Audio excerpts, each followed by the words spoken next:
चलो स्टार्ट करते हैं। कॉस्ट ऑफ कैपिटल, वो लोकल वाले सम्स में क्या डाउट है? कौन से सम कर लेते हैं? इलस्ट्रेशन 4।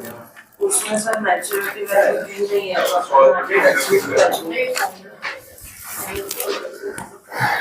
100 रुपए का डिबेंचर है, इशू किया है प्रीमियम पे, मेच्योरिटी 10 साल, cost of issue 2%, tax rate 50%। Okay,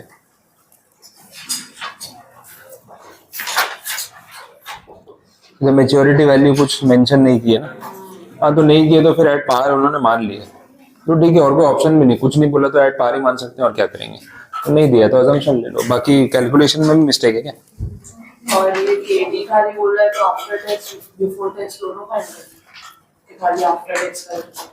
हाँ वो क्या है, देखो वैसे तो कुछ नहीं बोला हो तो अपन अजम्पशन लेके कोई एक पार्ट भी सॉल्व कर सकते हैं, बट अगर सम का वेटेज ज्यादा और उतना कंटेंट नहीं हो रहा है तो दोनों निकाल के दे दो, क्या फर्क पड़ेगा। एक 1 माइनस टैक्स वाला कॉम्पोनेंट ही इधर उधर होगा, बाकी कैलकुलेशन में तो कुछ ज्यादा फर्क पड़ने वाला नहीं, तो कर सकते हो।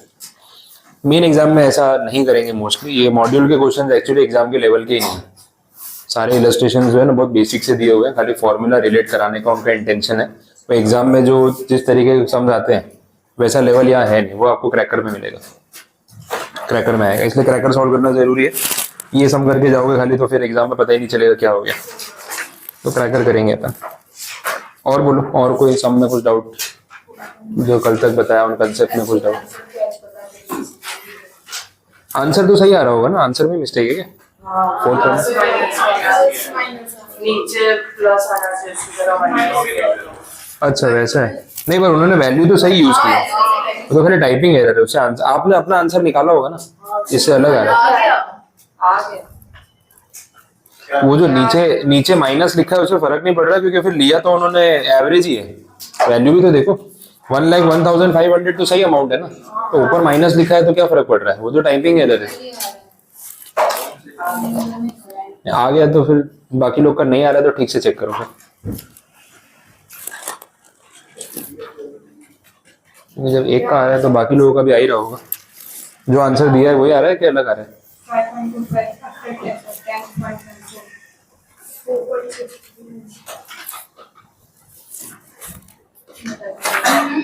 प्लस माइनस प्लस जे के माइनस आएगा, ग्रेटर है।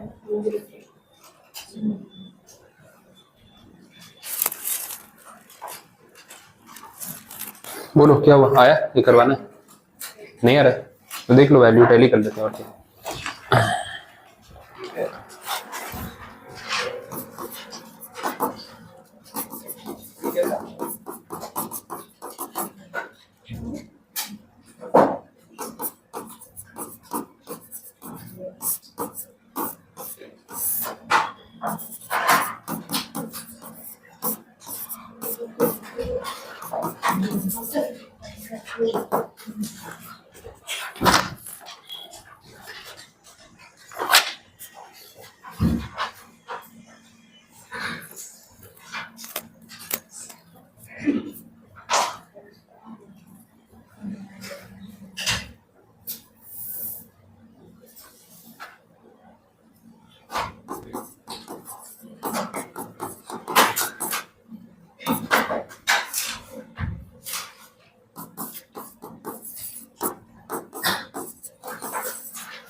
देख क्या आ रही है वैल्यू,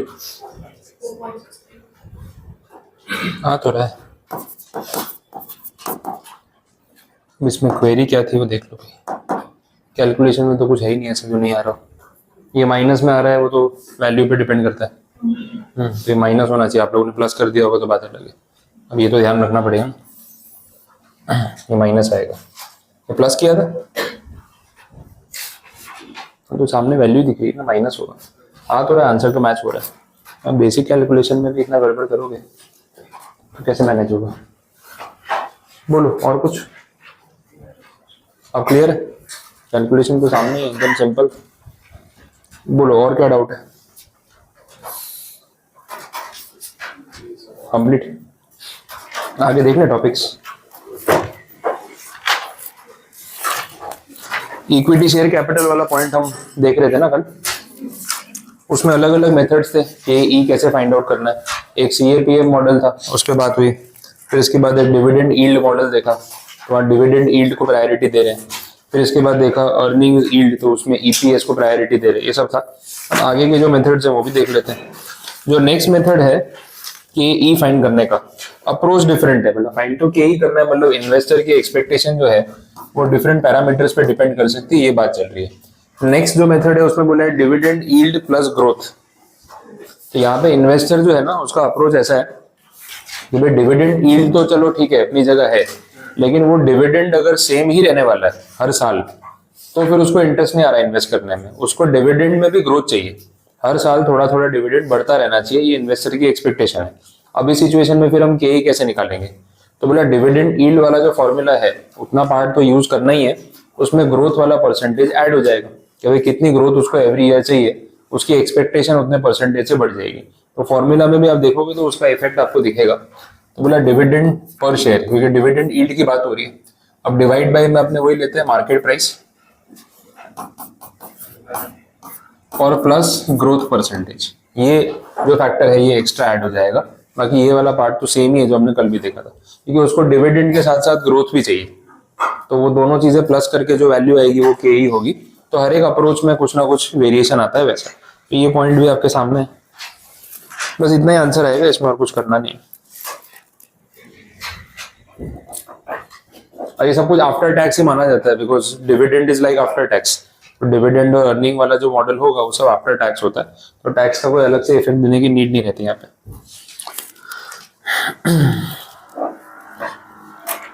नेक्स्ट जो पार्ट है इसमें वो अपने पेंडिंग रखेंगे, वो लास्ट में देखेंगे क्या करना है उसमें।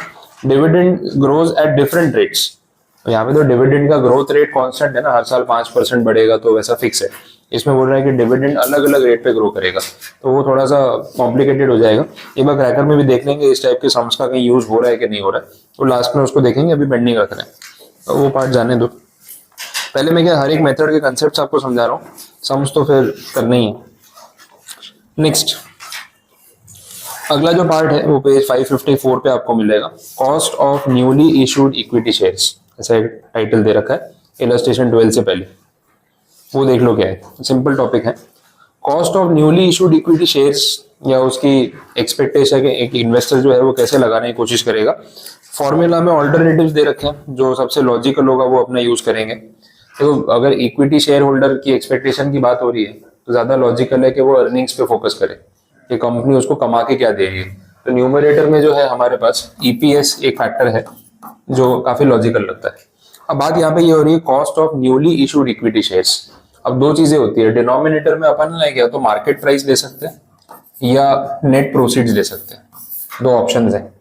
अब इन्होंने यहाँ पे नेट प्रोसीड भी यूज किया हुआ है और फिर सीधा वही इंटू 100 करके आपका के ही आ गया।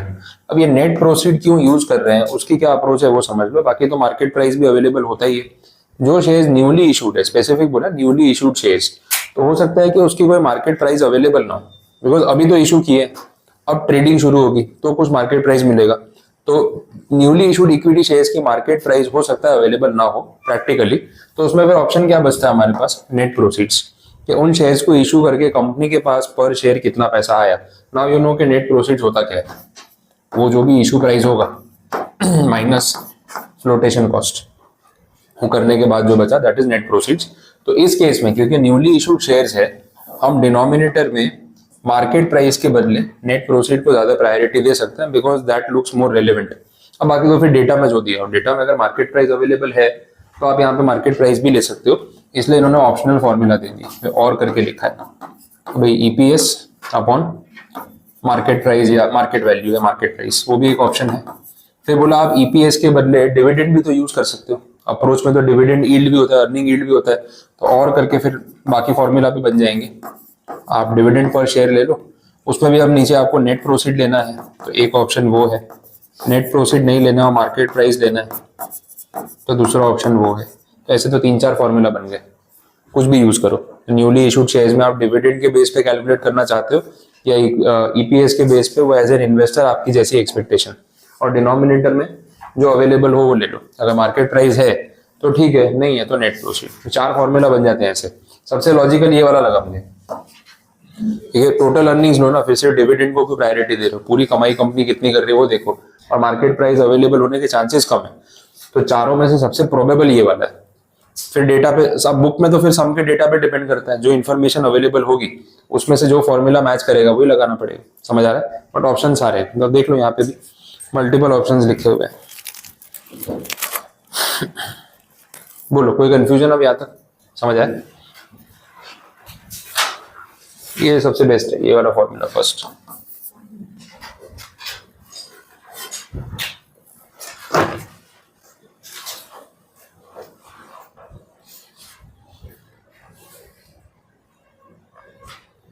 हो गया, देख लिया? देखिए आगे नेक्स्ट पार्ट यहाँ पे बोला है कॉस्ट ऑफ रिटेन्ड अर्निंग्स। ये भी अच्छा फॉर्मूला, अब इसमें काफी सारे टर्म्स आएंगे, अभी थोड़ा कंसेप्चुअल है। तो फॉर्मूला तो फिर आपको समझ आ ही जाएगा क्या हो रहा है, उसका मीनिंग देख लो। चेंज कर दूं ये वाला? ठीक है, वैसे लिखा हुआ है ये बुक में।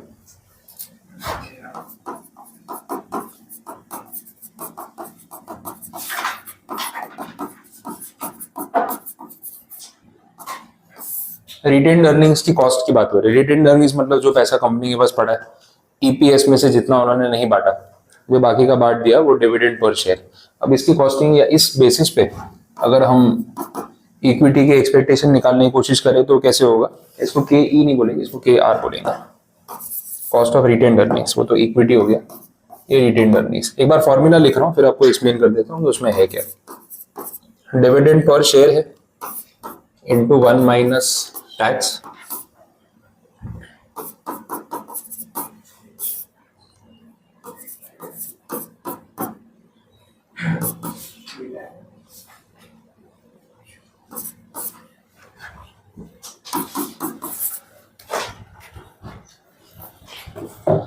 चलिए अब इस तरीके से कुछ निकाला है कॉस्ट ऑफ रिटेन्ड अर्निंग्स।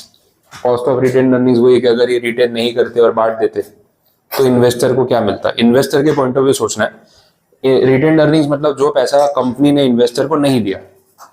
अब इन्वेस्टर इवेल्युएट करने की कोशिश कर रहा है कि उसकी कॉस्ट कितनी, या उन पैसों से मिनिमम इन्वेस्टर की एक्सपेक्टेशन क्या। ये सब कंसेप्चुअल बातें होगी। आप सबने मेरी कंपनी में पैसा लगाया, कंपनी ने कुछ अर्निंग्स जनरेट की, उस अर्निंग्स में से एक हिस्सा जो है वो तो डिविडेंड के फॉर्म में सपोज बांट दिया, जो नहीं बांटा वो क्या है? Retained earnings. अब ये पैसा आपके हाथ में नहीं आया, ये पैसा कंपनी के पास है, मेरे पास है। तो फिर भी इन पैसों से आपकी कोई एक्सपेक्टेशंस है कि आप भूल जाओगे इसको? ये आप ही का पैसा है ना, ये सब मैंने आपकी कैपिटल से कमा के दिया है, तो ये पूरा पैसा आपका है। बट बात वही थी कि भाई जिसमें फायदा है वो करो। कुछ पैसा डिविडेंड के फॉर्म में आपको दे दिया तो चलो वो तो आपके हाथ में आ गया, आपको जहां इन्वेस्ट करना है करो। लेकिन ये अमाउंट आप ही के पैसों से कमाई गई कमाई का एक हिस्सा जो मैंने मेरे पास रखा है, तो ये पैसा भी है तो आप ही का। तो एज एन इन्वेस्टर आपकी कुछ एक्सपेक्टेशन होगी ना कि इन पैसों से मैं क्या कर रहा हूँ, एज अ कंपनी हम क्या कर रहे हैं, इन पैसों से हम कितना रिटर्न जनरेट कर रहे हैं। तो एज एन इन्वेस्टर आप क्या सोचोगे कि भाई ये पैसा भी अगर मुझे मिल जाता तो मैं मिनिमम इसे कितना जनरेट कर सकता था, कम से कम कंपनी उतना तो कमा के दे। तो उसको हम बोलेंगे cost of retained earnings in the eyes of investor. तो यहाँ पे हम आपके पॉइंट ऑफ व्यू से सोच रहे हैं कि अगर ये पैसा मैं खुद रखने के बदले आपको दे देता तो क्या होता। अब इसमें ना टैक्सेशन के कुछ पॉइंट्स आते हैं कि आप इससे कितना रिटर्न जनरेट कर सकते थे, आपकी क्या एक्सपेक्टेशन थी, वो हम इस फॉर्मूला से कैलकुलेट करने की कोशिश कर रहे हैं। अब फॉर्मूला में जो चीजें दे रखी है बहुत लॉजिकल है, तो एक एक करके टर्म समझ लेते हैं कि एग्जैक्टली क्या होता है। पहली चीज तो ये कि अगर ये अर्निंग ये वाली मैं रिटेन नहीं करता तो आपको डिविडेंड के फॉर्म में दे देता। तो अल्टीमेटली सपोज मान लो पूरा ही दे दिया, जितना अर्निंग पर शेयर है ना पूरा डिविडेंड के फॉर्म में बांट दिया, यही होता।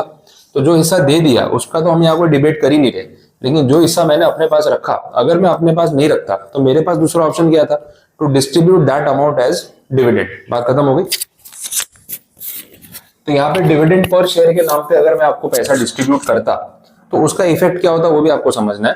Comparison between distributing the amount as dividend and keeping it retained with the company, उसमें डिफरेंस है। डिफरेंस क्या है? अगर ये पैसा मैं मेरे पास रखता हूँ तो इस पे कोई टैक्स नहीं लगेगा, क्योंकि इनकम टैक्स तो हम पे कर ही चुके हैं ऑपरेटिंग प्रॉफिट्स पे। ईपीएस का जितना हिस्सा मैं आपको बांट दूं इसके ऊपर आपको टैक्स लगेगा, क्योंकि dividend is taxable income in the hands of share holder. तो इसका जितना हिस्सा बटेगा उसके ऊपर टैक्स का इफेक्ट आने वाला है। ये बात समझ आ रही? और जितना मैं रिटेन करूंगा इस पे कोई टैक्स अलग से नहीं लगने वाला, बिकॉज रिटेंशन पे कोई टैक्स नहीं है। ये इनकम ऑलरेडी आफ्टर टैक्स है। कंपनी ने जो टैक्स पे किया पीएटी में से, पीएटी किया उसके बाद ही तो ईपीएस आया, तो ये तो ऑलरेडी आफ्टर टैक्स है। इसमें से आपको जब मैं पैसा बांटता हूँ तो इस पे फिर से टैक्स लगता है, वैसे डबल टैक्सेशन नहीं हो रहा। नहीं, इसमें जो टैक्स लगा वो कंपनी पे लगा, और इसमें अब जो टैक्स लगेगा वो इन्वेस्टर पे लगेगा इंडिविजुअली। तो डिविडेंड बांटना मतलब टैक्स का खर्चा है, और डिविडेंड ना बांटना मतलब टैक्स का saving. This is a comparison.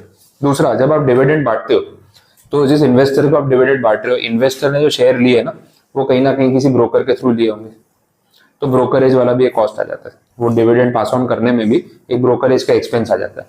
तीसरा, अगर आप इन फ्यूचर वो शेयर ही बेच देते हो तो शेयर बेचने पे कोई टैक्स लगता है क्या? अगर उसमें प्रॉफिट होता है तो कौन सा टैक्स लगता है?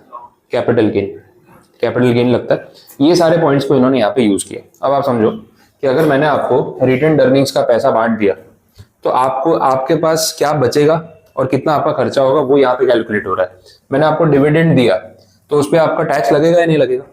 डिविडेंड बांटा टैक्स लगेगा, तो टैक्स माइनस हो गया, आपकी कॉस्ट लग गई ना।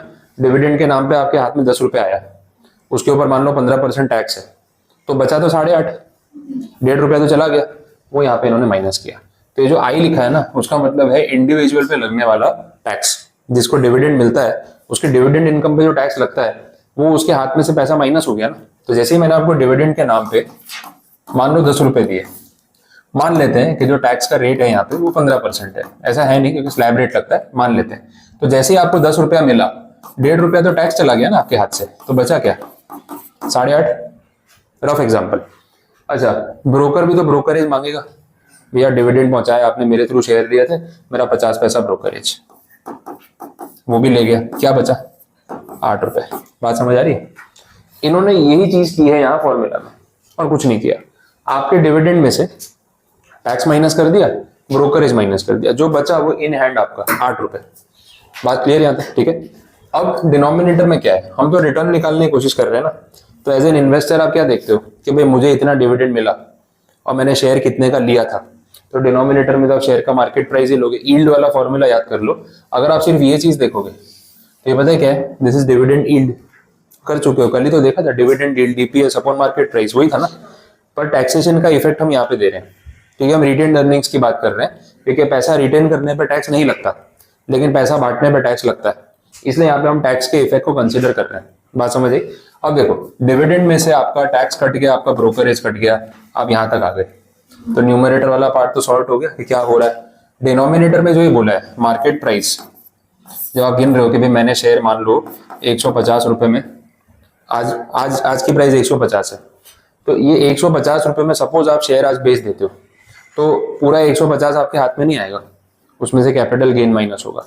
फिर वो कंप्यूटेशन होगा कि आपने शेयर लिया कितने में था, तो बोले मैंने तो 120 में लिया था, तो प्रॉफिट एलिमेंट कितना है इसमें? 30 रुपए। बोला इसके ऊपर ना 20% टैक्स लगेगा, तो कितना चला गया? 6 रुपए चला गया। तो 150 में से 6 रुपए गया, तो आपके हाथ में तो 144 ही बचा ना। तो वो लोग बोल रहे हैं कि यहाँ आपको 144 कंसिडर करना पड़ेगा। 150 में से कैपिटल गेन माइनस करने के बाद जो बचा, that is net market price after tax. तो ये सारा कैलकुलेशन ये लोग कर रहे हैं आफ्टर टैक्स। बोले सर आफ्टर टैक्स क्यों कर रहे हैं? बिकॉज रिटेंशन पे टैक्स नहीं है, लेकिन डिविडेंड देते ही ये सारे टैक्सेस लग जाएंगे। जैसे ही वो रिटेन किया हुआ पैसा मेरे जेब से निकाल के मैं आपको बांट दूंगा, लो भाई डिविडेंड ले जाओ, डिविडेंड देते ही ये लग जाएगा, ब्रोकरेज आ जाएगा। फिर कैलकुलेशन में आप देखोगे तो शेयर में भी आपको कैपिटल गेन गिनना पड़ेगा, लेकिन नेट तो आपके पास 144 ही बचेगा। इसलिए फॉर्मूला में सारा टैक्सेशन वाला पार्ट उन्होंने यूज किया। अल्टीमेटली न्यूमरेटर तो अपने पास आ गया था 8 रुपए, डिनोमिनेटर में अगर ये नंबर्स यूज करते हैं तो ये हो जाएगा 144, फिर इंटू 100, जो भी परसेंटेज आपका आएगा वो है कॉस्ट ऑफ रिटेन्ड अर्निंग्स। अगर इससे ज्यादा कंपनी कमा के दे रही है तो अच्छी बात है, मिनिमम एक्सपेक्टेशन आपकी इतनी हो जाएगी। बात समझ आ रही? तो इतना बड़ा फॉर्मूला देख के लगता है, बट उसके अंदर के टर्म्स को आप ऐसे डाइसेक्ट करोगे तो लगेगा हाँ लॉजिकल चीज है, लर्निंग वाला पार्ट आपका खत्म हो जाएगा। अब आपको कंसेप्ट याद रहेगा कि हाँ भाई इक्विटी वाले हैं, ईपीएस कंपनी ने कमाया है, जितना हमें दे दिया उतना तो दे दिया, उस पर तो टैक्स वैक्स लगी गया। बात इसकी हो रही है कि जो पैसा कंपनी ने अपने पास रखा, उन पैसों पे इन्वेस्टर की एक्सपेक्टेशन क्या, कम से कम कंपनी कितना कमा के दे। तो भाई जितना हम कमा सकते थे उतना तो कमा के दे। हम कितना कमा सकते थे? तो बोले जैसे ही 10 रुपए डिविडेंड डिक्लेयर होता हमारे हाथ में तो 8 रुपए बचना था। अगर हम शेयर आज बेच देते हैं तो आफ्टर टैक्स 144 में बिकता, तो जो परसेंटेज यहाँ से आया कम से कम उतना तो कंपनी कमा के दे। तो रिटेन्ड अर्निंग से हमारी एक्सपेक्टेशन कितनी है वो यहाँ से पता चल जाएगी। अब बात समझ आ रही क्या हो रहा है? तो ये कंडीशन है, कोई कंफ्यूजन इसमें? तो ये फॉर्मूला है, आप देख लो, इसमें लिखा हुआ ये मॉड्यूल में तो है, आपको कुछ लिखना हो नोट करना है तो कर सकते हो, ये कुछ एग्जाम्पल के तौर पर लिखना है तो भी ठीक है, बाकी इलस्ट्रेशन में मिल जाएगा। देखो सिमिलर सम ही दे रखा है, सम ही ट्राई कर लेते हैं। चलो बेस्ट इलस्ट्रेशन नंबर 13 है, वो आपके सामने है, वही एज अ डेटा सॉल्व करा देता हूँ। ये नंबर्स नहीं लिखोगे तो भी चलेगा, ये फॉर्मूला तो बुक में लिखा है, सम ही देख लो। देखो उन्होंने डिविडेंड पर शेयर बोला हुआ है 10 रुपए, जो पर्सनल इनकम टैक्स का रेट है वो है 30%, जो आपके डिविडेंड पे लगेगा। कैपिटल गेन का जो रेट है 20%, और कॉर्पोरेट टैक्स जो कंपनी पे लगता है, इसको कॉर्पोरेट टैक्स को अपने के नाम दे देते, चलो ना, कंपनी पे लगने वाला टैक्स 50%। मार्केट प्राइस पर शेयर 100 रुपए, और ब्रोकरेज 2%, ये सब बोला हुआ है। ठीक, अब अगर कॉस्ट ऑफ रिटेन्ड अर्निंग्स आपको कैलकुलेट करना है तो अपने कैसे कैलकुलेट करेंगे वो देख लेते हैं। फॉर्मूला वाला पार्ट है, लॉजिकली फॉर्मूला पहले बनाने की कोशिश करो कि भाई अगर डिविडेंड बांटा तो उस पर पहले तो टैक्स लग जाएगा इंडिविजुअल पे, उसका ब्रोकरेज लग जाएगा, यील्ड निकालने की कोशिश कर रहे हैं हम तो भाई वो मार्केट प्राइस पर शेयर देखेगा कितना है, उसमें उसका कैपिटल गेन का टैक्स लगेगा और इंटू 100। कॉर्पोरेट टैक्स की यहाँ पे कोई जरूरत वैसे है नहीं, फिलहाल अभी तो नहीं है। तो डिविडेंड 10 रुपए, इंडिविजुअल का tax rate 30%, brokerage 2%, market price 100 रुपए, और कैपिटल गेन है 20%। ये पूरा कैलकुलेट करके देख लो क्या हो रहा है।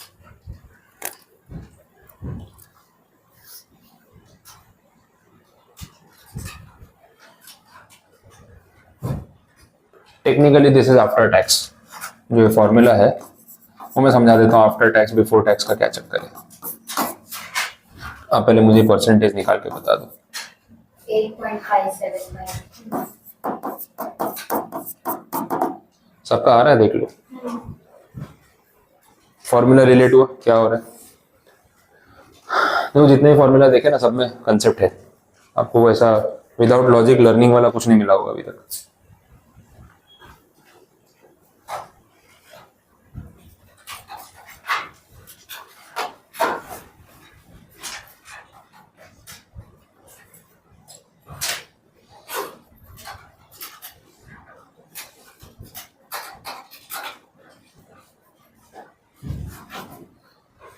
डन। अब देखो ये लोग ना वो आफ्टर टैक्स बिफोर टैक्स करके सॉल्व करते हैं, इसके सॉल्यूशन में भी किया है नीचे, ये सारा तो आपको दे ही रखा है। दिस इज आफ्टर टैक्स ऐसा लिखा हुआ है ना। फिर एक है ना बिफोर टैक्स करके भी कैलकुलेट किया है। बिफोर टैक्स में कर क्या रहे हैं पता है, जो आपका ये आंसर आया है ना उसको डिवाइड कर रहे हैं 1 माइनस कॉर्पोरेट टैक्स, ऐसा कर रहे हैं, देख लो। अब कंपनी पे लगने वाला टैक्स कितना है 50%, ये यूज नहीं हुआ था ना अभी तक, वो भी कर लिया। तो जो आंसर आएगा इस पर डबल हो जाएगा, 17.15 ऐसा कुछ आ रहा है। समझ आए? अब ये हो क्या रहा है पहले वो समझ लो। कैलकुलेशन तो चलो ठीक है सिंपल है, कुछ नहीं है, but what is after tax before tax, एक फॉर्मेलिटी या प्रेजेंटेशन वाली बात होगी। ये आंसर सही है, कोई दिक्कत नहीं है इसमें, आफ्टर टैक्स का मतलब है कि जो कुछ हमने कैलकुलेट किया है ना, ये कंपनी ने टैक्स चुका दिया उसके बाद के नंबर से। सिंपल, वो अपना ईबीआईटी वाला flow, EBIT minus interest, EBT, EBT minus tax, वही था ना, वो जो टैक्स था ना वो ये कॉर्पोरेट टैक्स। तो कंपनी जो ये डिविडेंड पर शेयर तक पहुंची है वो कहां से पहुंची होगी? ईबीआईटी से शुरू किया होगा, कॉर्पोरेट टैक्स माइनस किया होगा, फिर आया होगा पीएटी। तो पीएटी आया कैसे? ये 50% टैक्स माइनस करने के बाद, वो पीएटी में से उन्होंने दिया डिविडेंड, तब जाके आया डीपीएस। तो ये जो नंबर है आपके पास, दिस इज आफ्टर टैक्स, इसलिए इसको यूज करके जो आपने आंसर निकाला इट इज आफ्टर टैक्स। अब बोल रहे हैं कि अगर इसको बिफोर टैक्स गिनना हो तो बिफोर टैक्स मतलब कंपनी ने सरकार को टैक्स चुकाया उसके पहले। तो भाई सीधी बात है, ये जो पैसा है ये 50% टैक्स चुकाने के बाद आया है। तो 50% टैक्स चुकाने से पहले का अगर रेट निकालने जाओ तो कितना होना चाहिए? इससे डबल। तो इसका मतलब कि अगर हम आफ्टर टैक्स गिन रहे हैं तो इन्वेस्टर की एक्सपेक्टेशन कितनी है? 8.5%। लेकिन बिफोर टैक्स गिन रहे हैं तो उसकी एक्सपेक्टेशन 17%। क्यों? क्योंकि 17% वो एक्सपेक्ट करेगा ग्रॉस, तो 50% तो सरकार कॉर्पोरेट टैक्स ले जाएगी, तो उसके पास क्या बचेगा? 8.5। तो बिफोर टैक्स अगर बात करें तो उसकी एक्सपेक्टेशन ज्यादा होगी, क्योंकि इसमें से सरकार को टैक्स देना है, इसमें से जाने वाला है 50% कॉर्पोरेट टैक्स, तो बचेगा कितना? इतना। So this is net and this is gross. Simple term, before tax after tax कुछ नहीं है, this is net after paying the government and this is before paying the government. तो अगर आप उसको बोलोगे आफ्टर टैक्स, सरकार को चुकाने के बाद आपको मिनिमम नेट कितना चाहिए? भाई 8.5%। और बोले सरकार को चुकाने से पहले, तो भाई 17 चाहिए, क्योंकि मैं 17 मांगूंगा तो उसमें से 50 तो सरकार ले जाएगी, तो मेरे पास तो 8.5 ही बचेगा ना। तो अगर आप ग्रॉस अमाउंट पे बात करोगे तो भाई 17% रिटर्न, और नेट बोलोगे तो 8.5। और ये डिपेंड करता है टैक्स के परसेंटेज पे।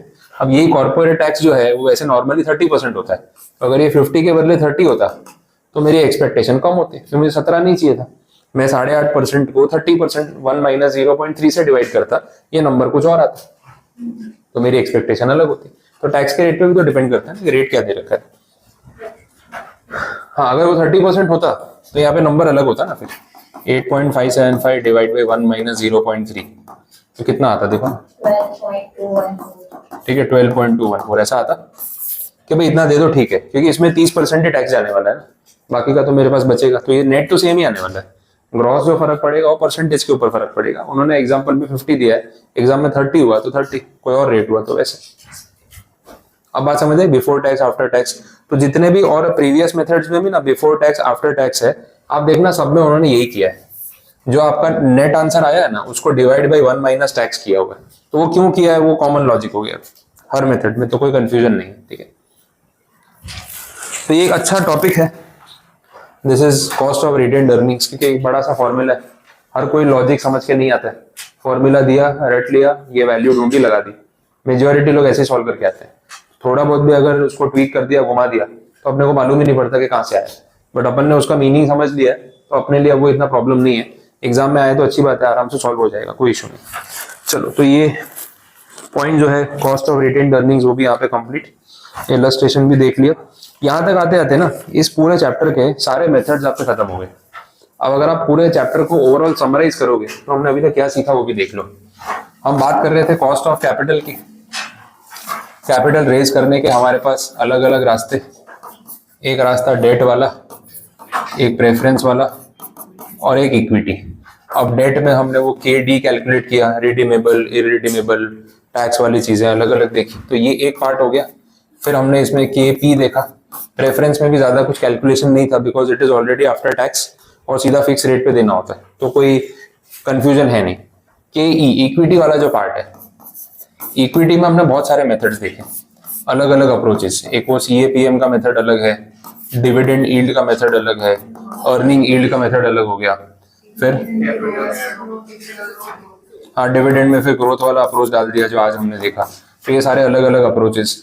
फिर इसके साथ साथ इक्विटी की बात हो रही थी तो एक और पॉइंट ले लेते हैं ना, रिटेन्ड अर्निंग वाला जो भी लास्ट में देखा। तो रिटेन्ड अर्निंग्स का जो अप्रोच है KR वो अलग हो गया। तो ऐसे अलग अलग आपको अप्रोचेस दे दिए, KD, KP, KE, KR सब हमने देख लिया। इसमें भी था कॉस्ट ऑफ न्यू इक्विटी वाला भी देखा हमने। तो ये सारी चीजें अभी तक हमने पढ़ी, ये समराइज हो गई। अब एक पर्टिकुलर कंपनी क्या इनमें से सिर्फ एक ही रास्ता यूज करती है फंड रेज करने का, या कॉम्बिनेशन भी हो सकता है? डिबेंचर भी इशू कर रखे हैं, इक्विटी भी बांट रखी है, प्रेफरेंस भी बेच रखे हैं, होता है ना ऐसा। तो ये जो सारी चीजें है ना, ये साइमल्टेनियसली वर्क करती है, कुछ रिटेंशन भी होता है, सब चीजें साथ में वर्क करती है। तो एक कंपनी की ओवरऑल कॉस्ट ऑफ कैपिटल क्या है, तो उसको नाम देते हैं के सी या फिर के ओ। ओवरऑल कॉस्ट ऑफ कैपिटल तो के ओ, या कंपनी कॉस्ट ऑफ कैपिटल तो के सी। जिस कॉस्ट ऑफ कैपिटल में कुछ डेट भी होगा, कुछ प्रेफरेंस भी होगा, कुछ इक्विटी भी होगी। अब ये जो ओवरऑल कॉस्ट ऑफ कैपिटल निकलती है ना, ये कैलकुलेट करने के लिए यहाँ पे हम यूज करते हैं वेटेड एवरेज। उसको बोलते हैं weighted average cost of capital. We don't use simple average, A plus B plus C divide by 3 नहीं करते, वेटेड एवरेज यूज करते हैं। अब वेटेड एवरेज का कैलकुलेशन बहुत सिंपल हो गया, वो कैसे होगा बता देता हूँ। ये खाली आपको चैप्टर मैंने समराइज करा है, ये सब चीजें हम कर रहे हैं। अब कुछ नंबर्स यूज कर लेते हैं तो हो जाएगा। रैंडमली मैं सम बना रहा हूँ। के डी, के ई और के पी सब कुछ दे रखा है, ऐसा अज्यूम करते हैं। ये कुछ 8% है, ये कुछ 12.5% है और ये 9% है, ऐसा अज्यूम कर ले। सब में आपको दे रखा है। अब कंपनी ने जो डेट रेज कर रखा है वो है 50 लाख रुपीस। जो इक्विटी शेयर बेचे हुए हैं वो मान लेते हैं 30 लाख रुपीस, और प्रेफरेंस है दैट इज 20 लाख रुपीस। तो 1 करोड़ रुपए कैपिटल पूरी कर देते हैं, या डेट और कैपिटल मिला के पूरी वर्थ जो है वो निकाल ली अपन ने। इतना आपको डेटा दिया है। अब अगर बोला है कि आपको ओवरऑल पूरी कंपनी कॉस्ट ऑफ कैपिटल निकालनी है, के सी या के ओ, तो वेटेड एवरेज के हिसाब से अगर हम जाएं तो कैसे निकालेंगे? वेटेड एवरेज में क्या होता है, हर एक ऑब्जर्वेशन का वेट अलग अलग होता है, और सिंपल एवरेज में क्या है, सबका वेट इक्वल होता है। अगर यहाँ पे हमें सिंपल एवरेज करना हो तो हम इन तीनों को प्लस करेंगे, डिवाइड बाई 3 करेंगे, यही होता है। तो आपने इसको भी 1/3 वेट दिया, इसको भी 1/3 और इसको भी 1/3, that is simple average. But weighted average में हम इसके साथ कुछ वेट्स मल्टीप्लाई करेंगे, तो फॉर्मूला वाइज वो कुछ ऐसा दिखेगा, weight of debt into cost of debt, weight of equity into cost of equity, और weight of preference into cost of preference. समझ आए? Now this weight will very.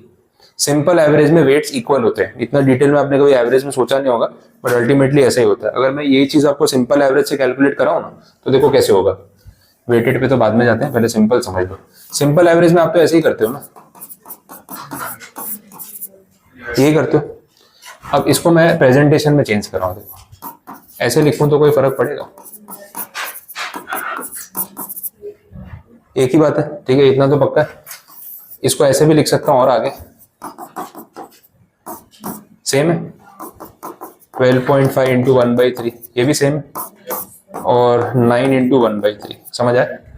अब देखो ये जो प्रेजेंटेशन है ना, आपको ऐसा दिखेगा, ये 1/3, 1/3, ये 1/3 क्या है, वेट्स, इक्वल वेट्स, ठीक है, समझ आए? और ये 3 आपके के डी, के ई और के पी। तो देख लो ये वैसे ही है, के डी 8% और उसका वेट कितना, 1/3, 0.33 बोल लो, 1/3 बोल लो, एक ही बात है। और ये के ई कितना, 12.5, इसका वेट कितना, अगेन 1/3, ये 9% और इसका वेट कितना, 1/3। समझ आए? अब आप ऐसे गिनो या फिर डायरेक्टली ऐसे गिनो, आंसर सेम आएगा।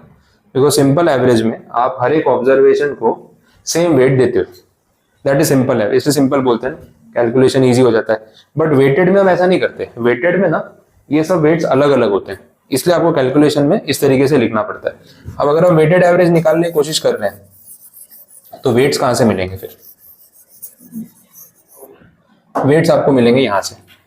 समझ आ रहा है? अब देखो के डी अपना 8% है, के ई 12.5 और ये वाला 9%। चलो ये तो सॉर्टेड है। वेट्स कहां से लाएं? वेट्स यहां से लाएंगे। टोटल कितना पैसा रेस किया हुआ है? 1 करोड़। 1 करोड़ में से डेट कितना है? 50 लाख। कितना वेट हुआ डेट का? 50%। समझ आया? तो वेट ऑफ डेट मिल गया। 50% बोलूं या 0.5 बोलूं, चलेगा? एक ही बात है, ज्यादा परसेंटेज लिखेंगे फिर कंफ्यूजन होगा। इक्विटी का वेट कितना है? 0.3 मालूम पड़ा, और प्रेफरेंस का 0.2। अब देखो पिछले वाले में सिंपल एवरेज में सारे वेट्स सेम थे, तो डायरेक्ट डिवाइड बाई 3 कर देते थे, आंसर आ जाता। बट यहाँ वेट्स अलग अलग है, तो फाइनल आंसर पे फर्क पड़ेगा ना। समझ आ रहा है? अब कैलकुलेट करके देखना पड़ेगा। ये होगा 4%, ये 12.5 का 30% मतलब 3.75, और ये वाला होगा 1.8। तीनों को प्लस कर लो, 4, 7, 8, 9.55 आ रहा। कैलसी में भी टाइम ज्यादा लगाते हैं। This is your weighted average cost of capital. ठीक है, समझ आए। और एवरेज सिंपल एवरेज करते तो आंसर कुछ अलग आता। फिर ये कितना आता है 29.5 डिवाइड बाई 3 कितना आ रहा है देखो 9.83 अलग आया ना। सिंपल एवरेज और वेटेड एवरेज में तो फर्क आने ही वाला है, बट यहाँ पे हमें कंपलसरी करना होता है वेटेड एवरेज। तो ये हमारा सॉल्यूशन का पार्ट नहीं है, ये सिर्फ समझा रहा था मैं कि सिंपल और वेटेड में फर्क क्या होता है। ये आपका आ गया final answer. Overall cost of capital of the company. तो कंपनी ने जो भी पैसा रेज किया है, ये जो 1 करोड़ रुपए उठाया ना, उस पर उनका एनुअली इतना कॉस्ट जा रहा है। तो ये 9,50,000 परसेंटेज है, एब्सोल्यूट नंबर में वो 10 लाख रुपए के बराबर है, 9.5 लाख रुपए। तो ये 1 करोड़ रुपए जो आप यूज कर रहे हो ना पब्लिक का डेट और इक्विटी के फॉर्म में, उसमें आपका 9.5 लाख रुपए डिविडेंड और इंटरेस्ट में बट रहा है। बाकी का फिर आप जो प्रॉफिट में बचा लो वो। अब आपका ऑपरेटिंग प्रॉफिट सुनो, आपका ऑपरेटिंग प्रॉफिट इससे ज्यादा होना चाहिए। अगर आप मान लो 12% कमा रहे हो तो 9.5 देने के बाद 2.5% कंपनी में बचेगा, that is retention, that is री इन्वेस्टमेंट। बट अगर 9% कमा रहे हो तो ज्यादा नहीं चलेगा। ये 9.5 चुकाना है, 9 ही कमाते हो तो आधा % तो फिर कैपिटल में से जा रहा होगा। तो कितने साल चलेगी ऐसी कंपनी कि 9.5 चुकाने के लिए 9 कमा रही हो? वो चलने वाला नहीं है। तो ये तो आपका मिनिमम रिक्वायर्ड रिटर्न हो गया ओवरऑल कॉस्ट। इससे ज्यादा कमा के देगी कंपनी तो आपका कुछ पैसा बचेगा, नहीं तो नहीं बचेगा। ये पॉइंट है क्लियर। तो this is weighted average cost of capital. अब ये पूरा चैप्टर समराइज हो गया। यहाँ तक आने के लिए ये सब पता होना चाहिए, और ये सब क्या था पहले वही हमने सीखा। अब आपको ये चीज पता है। तो WACC का सम मिलेगा तो उसमें ना कुछ डेटा उन्होंने दिया होगा और कुछ आपसे गिनवाएंगे। सम का वेटेज कितना रखना है उस पर। अगर सिर्फ WACC पूछना है तो सब कुछ दे देंगे ऐसे, और अगर कुछ और मेहनत करानी है तो फिर ये KD डायरेक्टली नहीं दिया होगा तो बोलेंगे इतना डेट है, इस पे इतना बैंक लोन है, इतना टैक्स रेट है, निकाल लो। इंटरेस्ट इंटू 1 माइनस टैक्स बढ़ गया, 1 मार्क का वेटेज बढ़ गया। फिर KE अगर डायरेक्टली नहीं देना होगा तो RF बीटा RM दे देंगे, फिर CAPM लगा लो तो 1-2 मार्क्स और बढ़ गए। तो 4 मार्क्स के क्वेश्चन को 6 मार्क्स का बनाना है, 8 मार्क्स का बनाना है, उनको उतना पॉइंट पता है तो कुछ भी चीजें ऐड करके वेटेज बढ़ा देंगे, वैसा होगा। तो सारी चीजें आती होंगी तो फिर सम बनेगा। अब वो KE निकालना नहीं आता है तो फिर सम शुरू ही नहीं होगा। पता है कि ऐसे होता है, बट यार ये KE कैसे कैलकुलेट करते हैं वही नहीं समझ आ रहा, तो सम कैसे कंप्लीट होगा, वहां फंस जाओगे। तो आधा अधूरा पढ़ के जाना भी कोई फायदा नहीं है, कंबाइंड सम में फिर फंस जाते हैं वैसा। बोलो कुछ कंफ्यूजन नहीं आता, समझ आए। तो ओवरऑल कॉस्ट ऑफ कैपिटल में यही बात है, इससे ऊपर कुछ बोला नहीं है। तो इसके साथ ना कंसेप्चुअली आपका पूरा चैप्टर कंप्लीट है। एक मार्जिनल कॉस्ट ऑफ कैपिटल भी कुछ दिख रहा है, लेकिन वो आज का पार्ट नहीं है, ज्यादा हेवी हो जाएगा फिर रहने में। ओवरऑल आपका चैप्टर हो गया। अब कल हम क्रैकर के सम स्टार्ट करेंगे और जो ये छोटा मोटा टॉपिक बचा है वो देख लेंगे, तो फिर सम्स पे जाएंगे। हाँ, जो भी आपको इसमें से लिखना है वो देख लो। हाँ, स्कैन तो कर ही लो, उसके बाद फिर जो स्लाइड चाहिए वो चला देंगे।